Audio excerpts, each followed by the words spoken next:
there are movies that are more character driven. It's more about having a fun character. And this is why I compare this movie. I say this to me. Suicide Squad is like a modern day, lesser Big Trouble in Little China. Because what Big Trouble in Little China is a movie with a kind of thin, hokey, crazy plot, which back in the day when it first came out, critics kind of panned. They disliked the movie.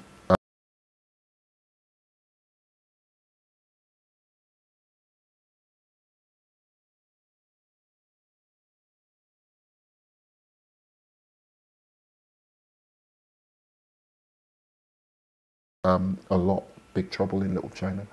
But the movie, and they were like, oh, the plot's thin and the villain's this, and you know the other characters aren't very developed. But the movie wasn't about that. The movie was about, you know, Jack. I can't even remember his surname. He's one of my favorite characters in movie history. I should remember his surname. It's really bad.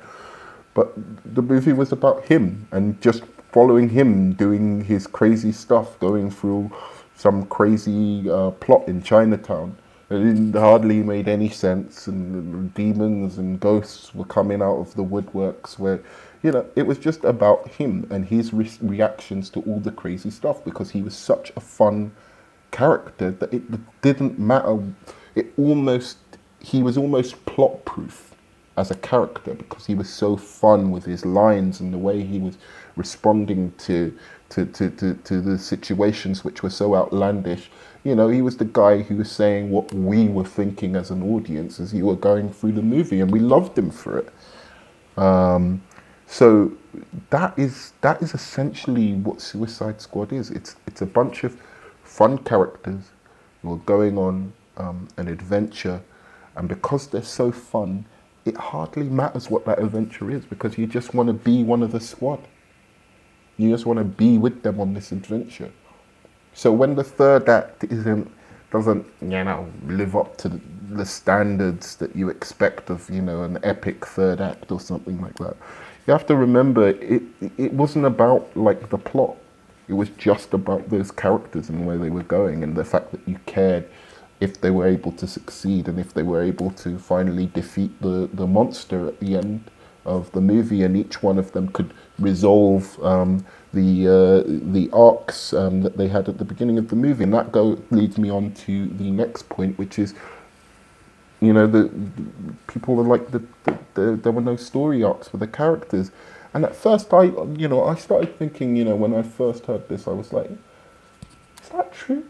Because I was like, yeah, maybe I was so lost in how fun these characters were that I didn't realise that they didn't really have these story arcs. And I thought, maybe they're right. And then I started thinking, wait a second, what about El Diablo? That guy had a really cool, like, I mean, I genuinely cared about, like, he started off where he didn't want to fight. You find out, you know, he finally kind of is, you know, by the Deadshot character, kind of leader character, is you know, made to kind of use his powers, his abilities finally, and see that they can be used for good, even though he thinks they're just a curse and can only be used for destruction. And he finally sees that he can use it to save his family and his friends.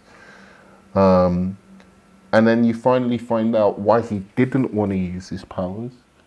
And then even further than that, you find out, you know, that you know, because there's a really good bit where Harley Quinn says, you know, embrace what you did. Don't be a chicken, you know, and a chicken shit or whatever, and a coward, and not and sit there feeling sorry for yourself. And what happens when he is able to embrace that? He's able to see past the witch's dream that she plants in his head, and then he's also able to fully embrace his power by embracing that, you know, he did do this, and there is no way back. You know, he can't live in some dream world that she creates where, you know, his family still exists. He has to embrace the fact that he has not he has done this terrible, terrible thing, and only by embracing that can he fully embrace his power and use it finally for good. So El Diablo, great character, great story arc. I mean, I didn't really like him so much as a character, but I loved his story arc, and I liked the heart, and he was played well, he was played good. You know, I think a lot of other characters had some better lines, maybe, you know, but he was a good character, a nice little part of the Suicide Squad.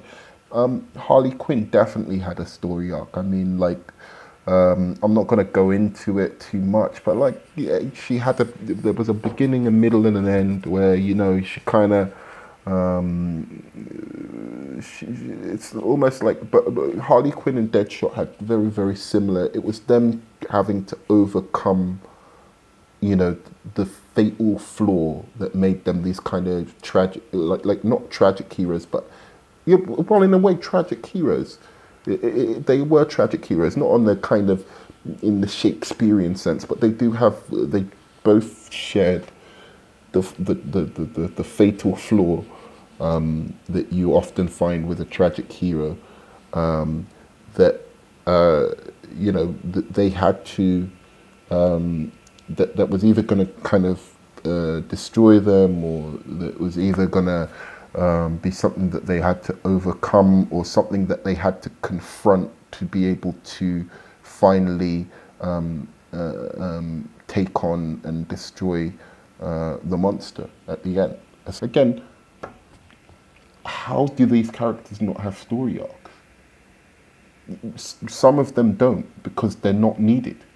They're just there as secondary, really, really secondary characters, you know?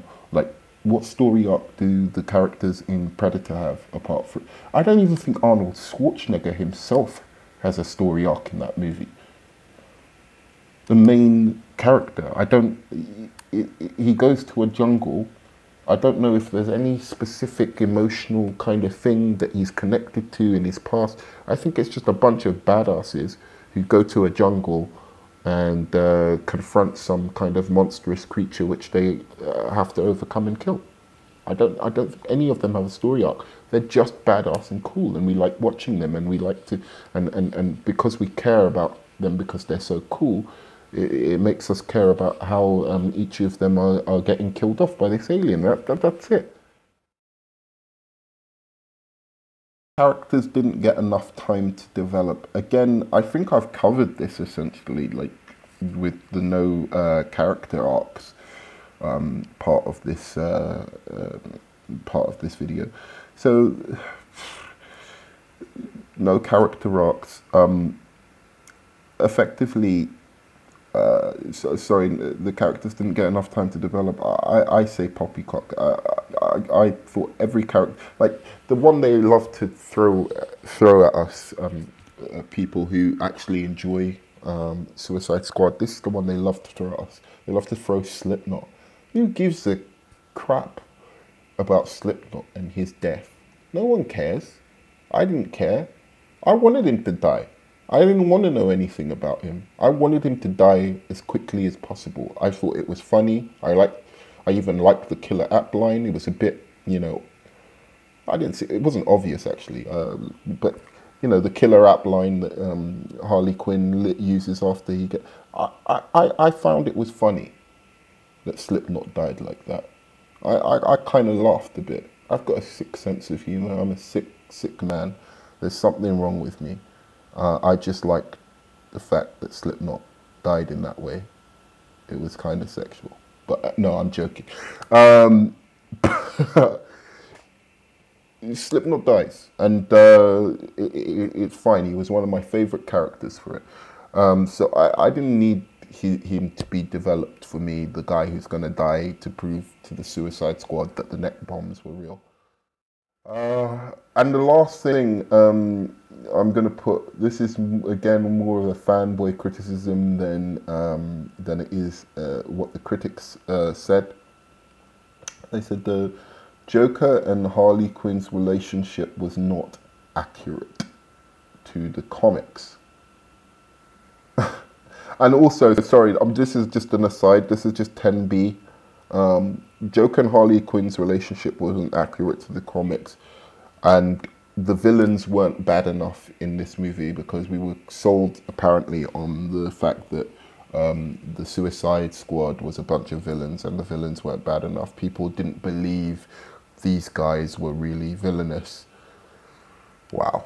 Okay, so Joker and Harley Quinn's relationship wasn't accurate. I think I kind of covered that in the fact that if they did make it comic accurate, whereas to try and translate what was in the animated show, but try and translate it for kind of PG-13 film audience to make it make sense to them, it would have been disturbing, because essentially the Joker and Harley Quinn's relationship was one of a domestic abuse relationship. I don't think film audiences are necessarily ready to see the Joker in that light, because people like the Joker. He's one of those villains that people like. So having him, you know, just blatant, like even when I see it in the you know, in the computer games or in the comics, I'm kind of like, it kind of like, it weirds me out a bit, because I'm like, oh man, I like the Joker. I like that he's sick and twisted and does all these crazy things. But when he just beats up women, it's something I disrespect so much in my own personal kind of life, that you're just like, that's kind of cold, dude. Like, he just slapped her straight in the face like she was nothing, and she's just cowering away like, you know, this little, you know, hurt little mouse. And it's just, I think that given the response, although I would have loved to see this covered in the movie, but given the response to Batman v Superman, we have no one to blame but ourselves that the Joker and Harley Quinn's relationship was not dealt with in that kind of manner, because as I said, first of all, it would have been very uncomfortable to see. It would have added a dimension to the Joker that I think would be very, very interesting, and maybe it could be covered in later movies, because it would be cool to kind of have a Joker that, even though you kind of still kind of find funny and you like in this kind of sick way, that there is something definite about him that you really do think, wow, you know, there's nothing cool about this. This is just straight up villainous. You know, everything he did in The Dark Knight was kind of cool. He was this cool bank robber, anarchist. There was nothing he did that you didn't find kind of cool. You know, everyone he was manipulating kind of was an asshole. You know? Everyone he was killing or tampering with were kind of assholes. So, you know, when he kills the gangster, you're like, that's awesome. You know, Joker's one of those villains that you kind of like, even though you know Batman has to stop this guy. You kind of just, you find it fun that what he's doing the whole way through. So it would be kind of interesting to have a Joker where there's a dimension of him where you're like, wow, I really don't like that bit of that bit of the Joker. Really makes me uncomfortable that he just like beats up women like that. But you couldn't do that because they couldn't go there. Because if they went there, the backlash, because people would have been, oh, it's too dark, and the violence towards women, and oh, Harley Quinn's already so sexualized, now she's like a bad hypersexualized sex object. It would have been crazy, the backlash, and people wouldn't have liked the Joker, and it would have been crazy because people are very passionate about the Joker. I'm not. I like to see interesting, crazy things done with characters, these established characters, and taking new angles on them, but I don't think it would have flown. I think it would have hurt the movie if he was just this violent against Harley Quinn. So yeah, those are me breaking down basically why I think Suicide Squad was all the criticisms against it are overzealous, bombastic. I want to take like just a little bit of time to just read a couple of the criticisms.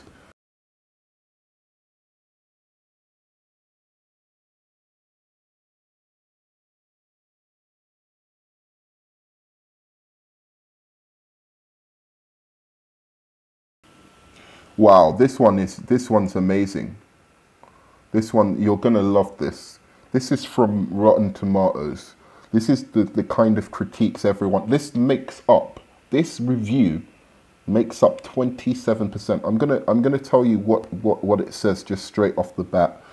An over-caffeinated, underwhelming succession of skirmishes and squabbles with plot borrowed from X-Men Apocalypse and lessons not learned from Batman and Robin. Was the person drunk when they wrote that? Like, can anyone, even somebody who doesn't like the movie, can you tell me how that makes any sense? So Kiwi audiences could have cause for complaint under the Consumer Guarantees Act with this one. Many a comic book movie fanboy and girl would have been salivating at the prospect of what promised to be an anarchic, gleeful antidote to the sullen ballfest that was Dawn of Justice. Little thing to take a shot at Dawn of Justice. However, those slick and slinky trailers that so thrilled blah blah blah, overselling Jared Leto's presence and hiding its clearly ropey villains. The pre-publicity desperately wanted to believe it was finally DC's answer to Guardians of the Galaxies and the Avengers. Instead, we've been given 2 hours of what is all sizzle and no substance, with the best 15 minutes, the initial character introductions, all backed by classic cuts from parent company Warner's back catalogue. I don't even know what to say about this. So picking up the pieces of the aftermath of Justice, this is Viola Davis's Nick Fury-esque government official assembling the worst of the worst in preparation for next metahumans, who, unlike Superman, might not share our values. Naturally, she's already got one in mind, the Enchantress. What follows is an over-caffeinated, underwhelming succession of skirmishes and squabbles. I'm gonna actually put this up so that you can see this, because this is beautiful.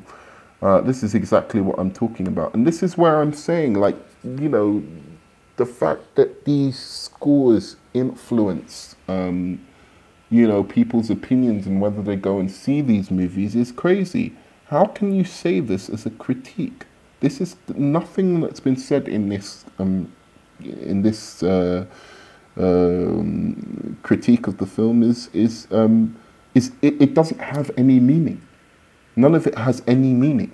It's just associations with bad things. That's what he's done. So what follows is an over-caffeinated, underwhelming succession of skirmishes. Is that true?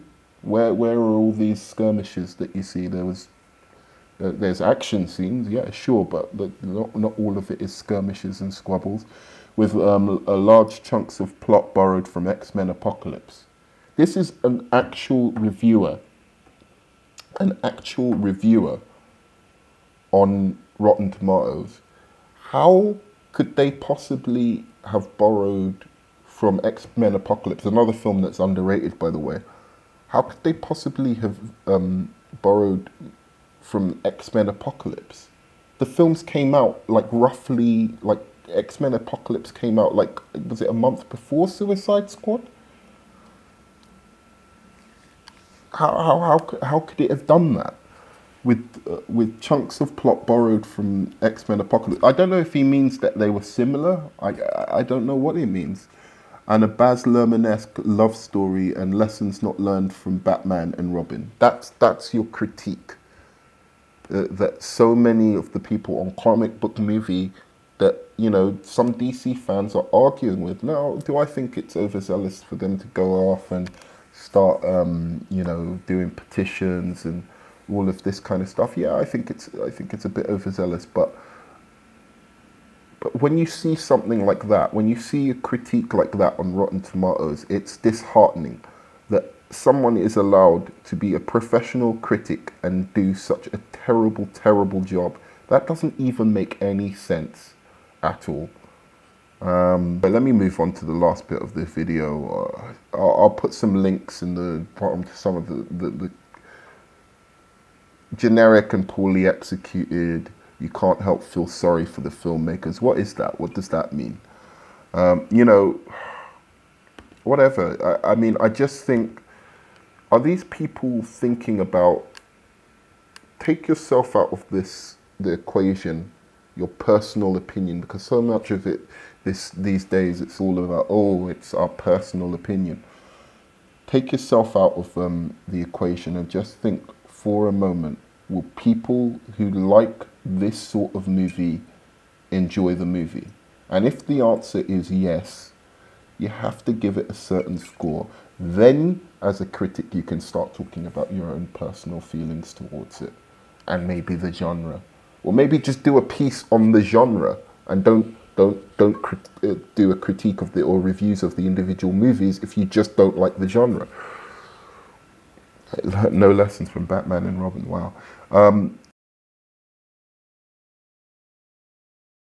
Stuff. So many of these reviews don't even seem to be wanting to acknowledge that the Suicide Squad has some really, really interesting filmmaking in it.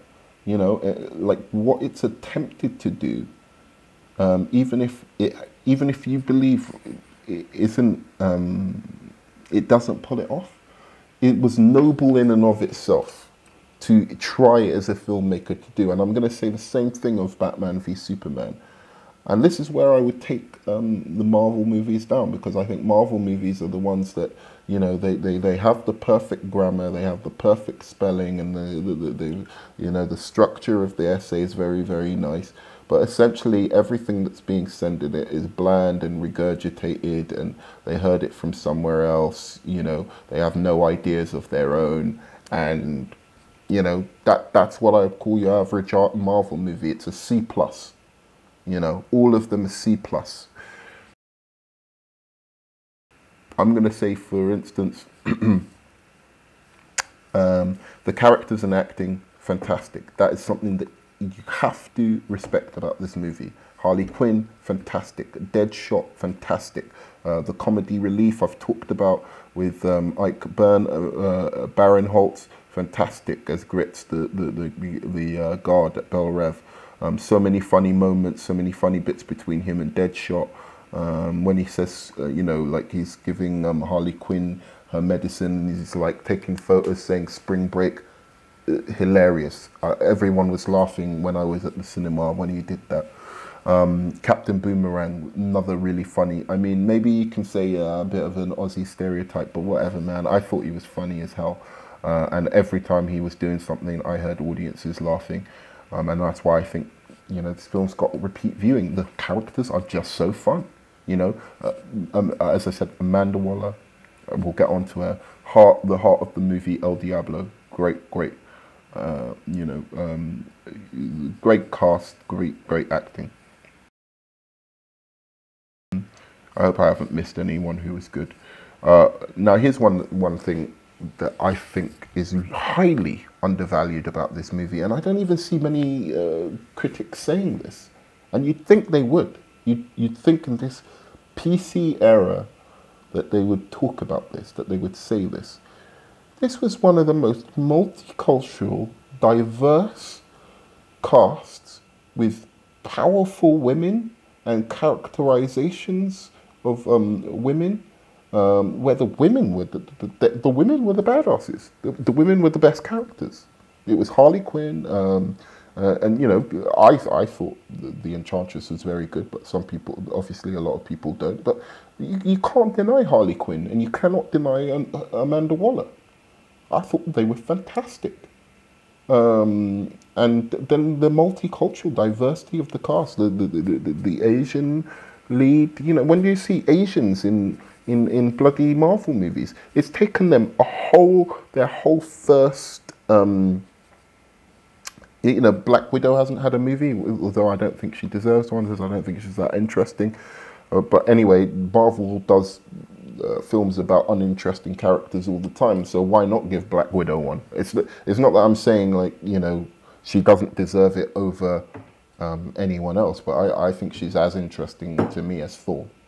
I don't find Thor that interesting. I might want to see a Black Widow movie over a next Thor movie, for instance. So I think she deserved the movie over. So when it's Marvel, it's taken them a whole phase one before they even started making movies with, like, where are the powerful women? The women are so generic. I don't care what anyone says. I don't think Black Widow is that interesting. I don't think she was great in the event. Nothing she's ever done has made what they call character development, essentially in Marvel for me is good one-liners. You know, if she's got good one-liners, oh, that was great character development, and the critics are like, oh, what great character development. She had good one-liners. Nah, it's not like that. So, in terms of the diversity of the cast, multicultural, again, you know, how long did it take them to get Black Panther onto the Avengers team? How long did it get? They don't even have an Asian. They don't even have an Asian. You know,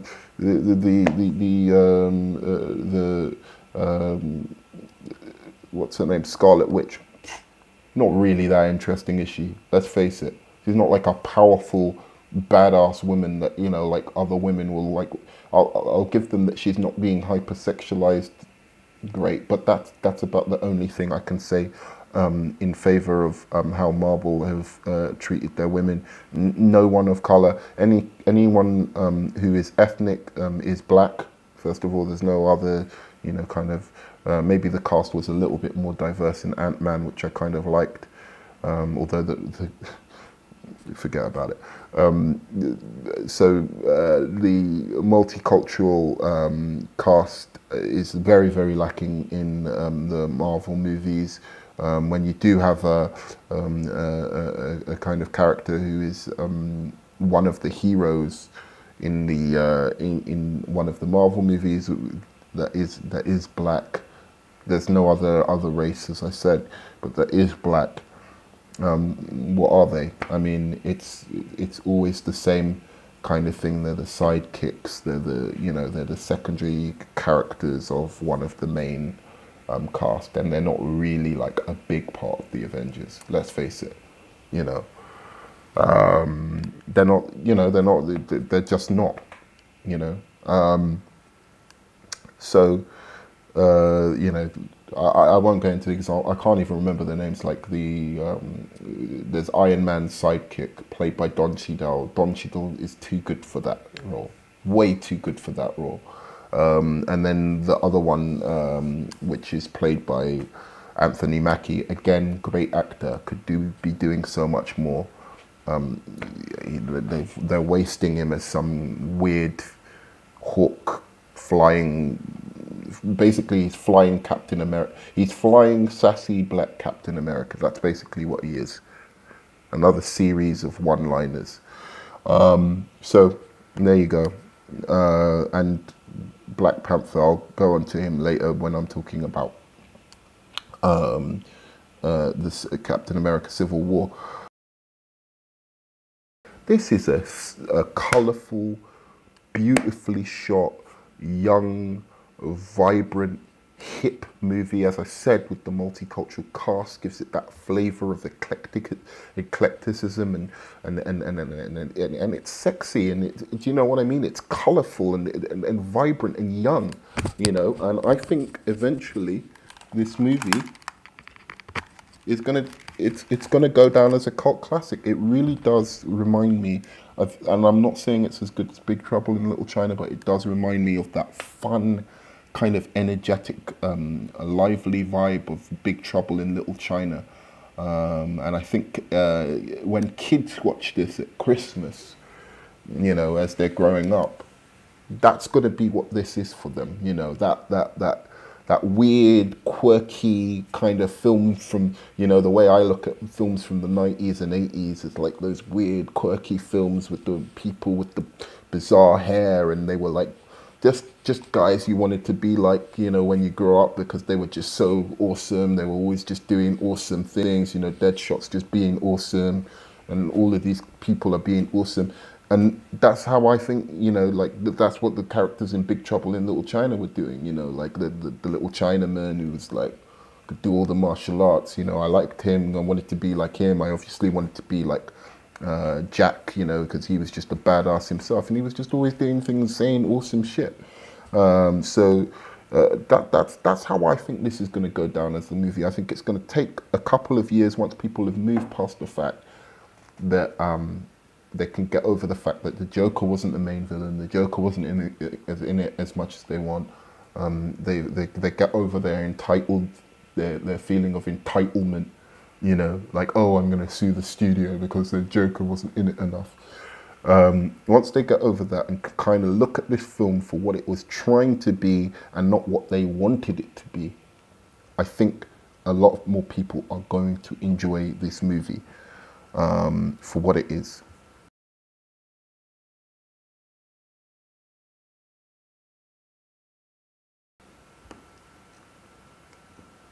4. I mean, I've already said it, and it goes without saying, but I'll throw this in just to add some heat to this flame war fire. Amanda fucking Waller. Viola Davis. I am now a fan of this woman after watching the movie. I'd never bothered to watch her TV show. What's it called? How to Get Away with Murder. She's a badass in that. I watched a couple of her other movies. Amanda fucking Waller. Now, here's what I'm gonna say about this.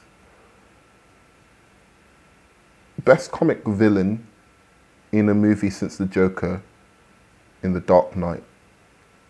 If you can come up, I can't think of any. I cannot think of any. I always thought the comedian from The Watchmen and Ozymandias are very, very underrated villains in a comic book movie. I'd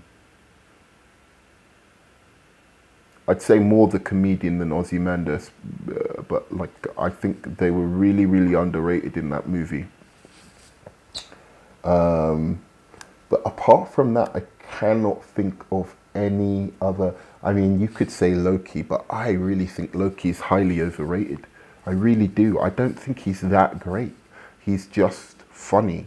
And Tom Hiddleston, he does the lines well, but how's his character that much different from, you know, people say that Ultron was bad and all he was just this witty, funny guy. But that's basically what, you know, Loki is. It's just a series of one-liners. He's this normal, formulaic Marvel stuff that they do. That's what they like to do. So, for me, I don't know. I don't know. Whatever you want to say, I don't think Loki's that great. I don't think Bane was that great. I think Bane was a terrible villain. I think Zod was a terrible villain.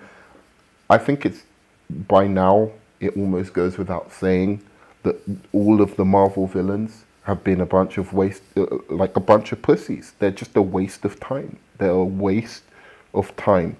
They may as well not be in the movies. They may as well just have the heroes in Marvel fight themselves, because the heroes in the Marvel movies, I'm not talking about the Sony Marvel movies, you know, or anything like that, or the X-Men. I'm talking about specifically Marvel Disney movies.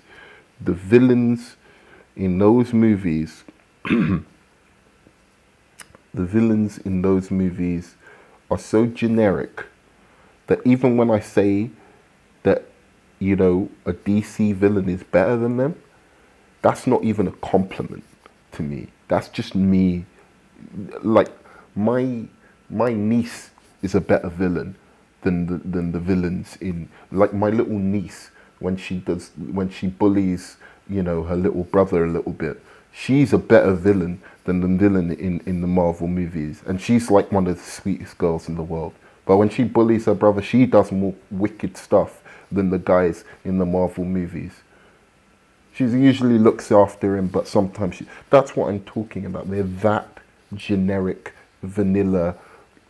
Oh, we're not going to, you know, we're not going to offend anyone.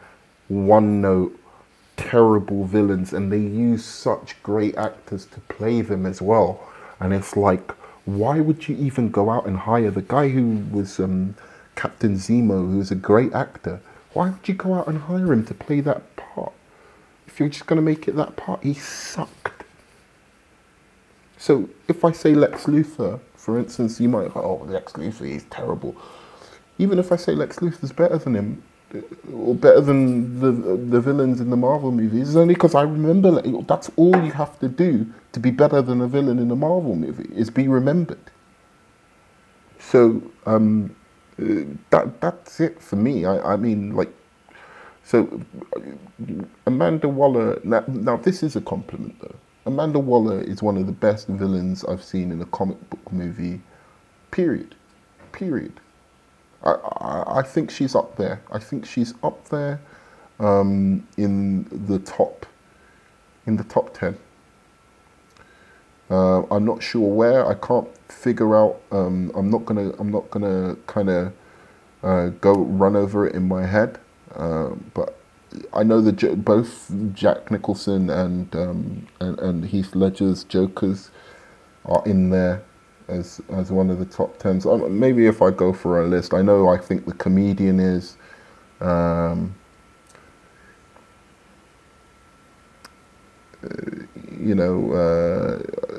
other villains have been really good? I think the guy from Blade was pretty good. The first Blade was a really good villain. Maybe the chick from Dredd. I don't know. There's not a hell of a lot of villains in comic book movies where you're like, wow, that villain was just epic, So, I think she's up there in the top 10. She was epic. Everything she did was badass. When they showed that screen of it, like my favorite bit, and this scene wasn't even about her. This is how good Viola Davis is. Like, I used to love the Justice League Amanda Waller. She was really, really good. But I think Viola Davis is better than even her, as amazing as she was. So couldn't have done better with Amanda Waller. Now, my fifth thing that I'm going to say, and this is the last thing I'm going to say about the movie, I love the fact that the tone is so different from BVS, and this is what I want from DC, because I think whether they're making bad movies or good movies, the fact, like even Man of Steel, the Man of Steel tone was different. The Man of Steel tone was very different to the Batman v Superman tone, because they had a slightly different tone. And then this Suicide Squad is even more different, And I really think they should keep on doing that. The Wonder Woman movie looks very, very different as well. I really, really think they should keep on doing that. And if we corner them into, a hole where they think, oh, well, these guys, they just want funny, generic movies. If we corner them into that hole, that's what we're going to start getting. DC and Marvel are going to be exactly the same. And what's going to happen is people are going to get bored. They're going to get bored of the dumb villains, the terrible, unmemorable villains. They're going to get bored of everyone having their one-liners. That's what we'll be counting for, good character development, is that, oh, how many one-liners do I have in this script? Oh, I've got a zinger there. Ooh. Batman doing his, it's going to go back to that. Like, you've got this great Batman right now in Ben Affleck, and you're going to go back to the George Clooney Batman, because everyone's pressuring them into making these funny comic movies. I mean, comic in the funny sense.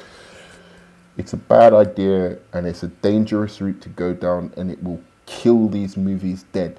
The fact that DC had a plan that they were going to have more artist-driven movies than Marvel was a good idea. And I think it follows in the structure of what Marvel was initially and what DC was initially, because what was Marvel? Marvel was basically a bunch, basically Stan Lee and a couple of other guys who made all of these characters,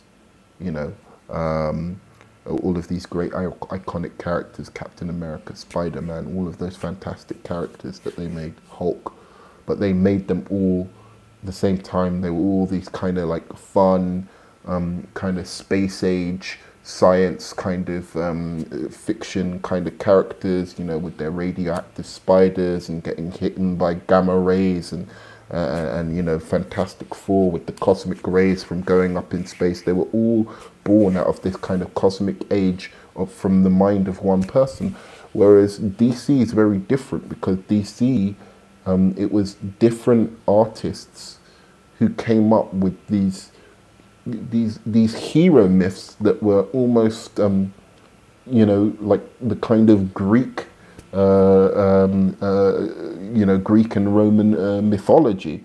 These kind of, you know, they were made for kids, obviously, but there was something actually underlying them that was quite universal and archetypical, that kind of followed that kind of mold of the kind of Herculean hero or the Achilles style hero, you know, and they created these little children's stories. But what happened is people found out, like, actually there's something a little bit deeper about Batman. There's something a little bit deeper about Superman when you think about it, and you can make all these kind of interesting stories about it.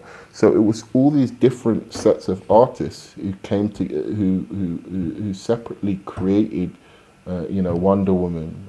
One of them created Flash. One of them created Green Lantern. Another one created Superman. You know, Joe Shuster, Bob Finger with Batman. So they were all very, very, you know, different people creating it. So it only makes sense that with the films of DC, rather than having this kind of one figure who's making them all be these kind of generic, kind of safe, enjoyable family movies, that they follow how DC was initially conceived, and have different sets of artists be responsible for creating a universe that is one universe, but at the same time, you know, can have a very, very different aesthetic. I mean, I loved the aesthetic of Batman v Superman. No matter what you wanted to say, the cinematography was beautiful. It was epic cinematography that made everything look like this, as I said, this Greek mythology. It created this kind of Greek mythology out of these modern comic book characters. Whereas, you know, Suicide Squad is like got this kind of B-movie influence, and it's fun and it's youthful and it's kind of this acid-drenched, rainbow-coloured, sexy, energetic, you know, purple rain kind of, you know, electric mess. And I loved it. I thought it was drenched in cool, and it was eye-popping, and it was, as I said, you know, that there was, it was tenacious.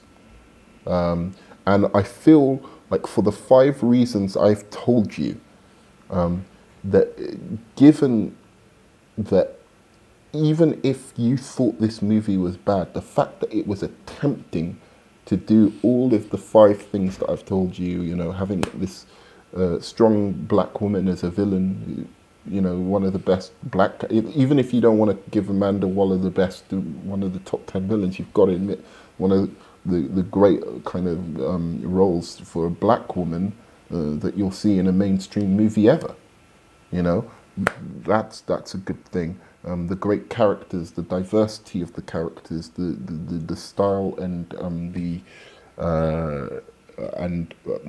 both the style and the kind of color and texture of the movie, you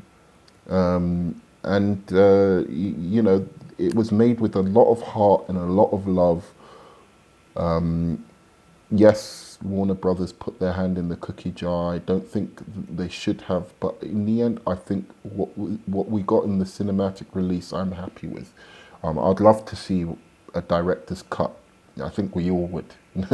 No one could deny that. Even those who don't like it want to see the director's cut.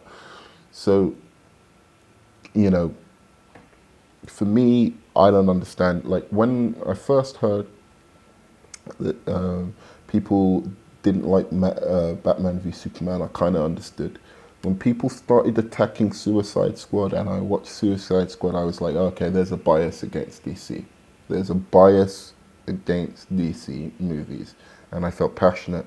I had to write about this because I think we all want these films to continue. So that's my piece on Suicide Squad. It's the most epic review I know, but that's my feeling towards it.